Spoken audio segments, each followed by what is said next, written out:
Hey everybody, this is GGB. Today we're going to be doing the Notre Dame Florida State game. I just wanted to mention to everyone who subscribed yesterday thank you. It was very nice, actually. I put a lot of effort for all of yesterday's videos, and it was a lot of work, and it paid off. I think something like, what was it? 5 new subscribers just yesterday. I was only at 24, so getting to 29 was huge for me. And for all you new people, I'd like you to meet co-host Puppers. Co-host has been my co-host since the beginning, since day one, really. And she is a Jets fan, and you'll see a lot more as the season goes along of that.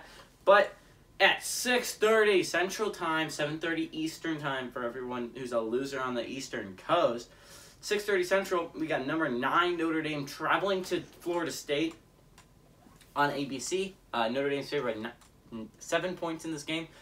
For everyone who did not go back and watch my most underrated teams of 2021, most underrated college football teams of 2021, I recommend you go back. It's a little bit back now, but I think it was really worthwhile. I think I really nailed it with teams I think are underrated outside of Washington. But Florida State was one of those teams, right? So Florida State was one of the teams I picked in the ACC to be a really underrated squad. Florida State went 3-6 last year, right? And they only had 2 one-possession games. They had the 3-point loss to Georgia Tech at the beginning of the season. And then they had a 3-point win against number 5 UNC later on in the season. And that was a really impressive win. They went 2-2 with Jordan Travis starting.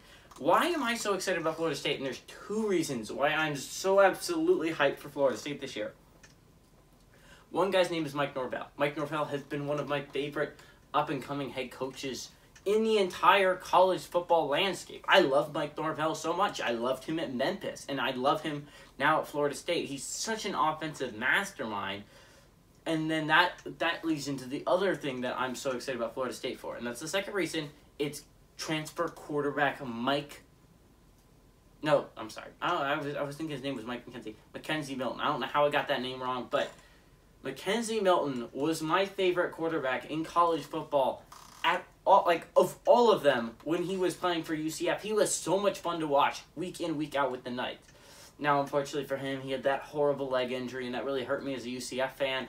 And then Dillon Gabriel took over. I was less upset when Dillon Gabriel took over, considering how absolutely phenomenally good Dillon Gabriel is. But Mackenzie Milton and UCF parted ways. I think it was pretty it was fine. I don't think there's any bad feelings between each other. But he went to Florida State, and I knew as soon as he went to Florida State, I'm watching Florida State's almost every Florida State game, and I'm rooting for Florida State in almost every game. I love Mackenzie Milton, guys. But then you go to number 9, Notre Dame. Notre Dame, last year, by the way, was the 4th best team. I mean, there's an argument to me that Texas A&M was better than them, but Notre Dame didn't make the playoffs. This was a playoff team last year. They went 10-2. They had 2 one-possession wins last year. They had a 5-point win against Louisville that a lot of people don't remember. That was crazy. The Louisville almost won that game.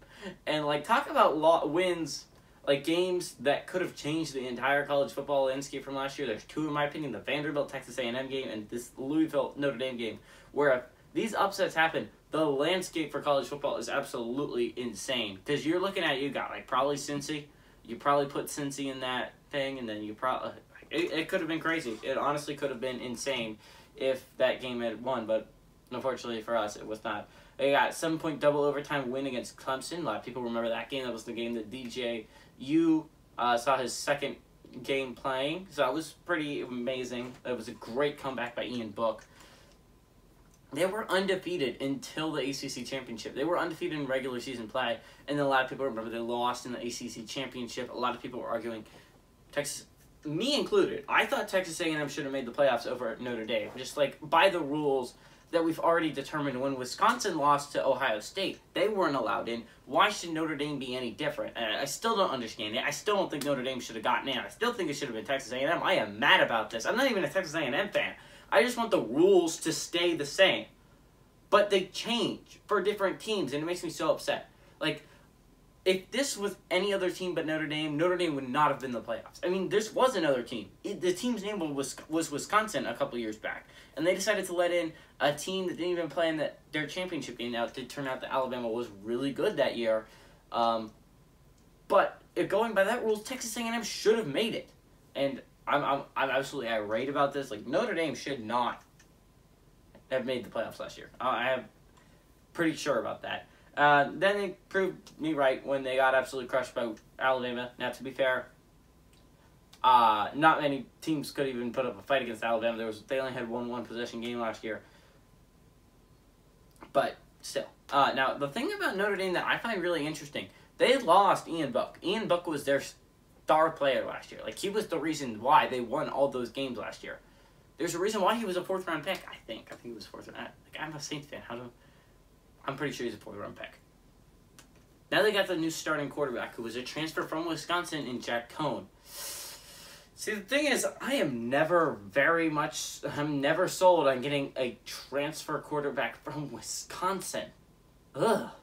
Like, Wisconsin never has good quarterbacks. I don't understand. Like, and I remember watching Jack Cohn play. He did not blow me away. He was not like, oh, that guy's going somewhere. It's not like when De'Aaron King played at Houston and he was transferring, like, someone's got to get him. He is really good. Normally, I don't think that much. Like, Will Levis was better than this guy, in my opinion. Like, there are so many other quarterbacks I would rather have in this college football landscape than Jack Cohn. This guy is not that good. But Notre Dame does end up picking it up. Fighting Irish has a really good running back. But I love Florida State here. I really do. I think the Seminoles are going to pull off the upset. Let's go Seminoles. I think they're going to upset the number 9 Notre Dame, and we get our second top 10 upset of the week. But hey, everybody, this is GGB. Let me know what you think in the comments section below. Don't forget to hit that like and subscribe button. This is GGB and Coast Pepper saying adios, amigos.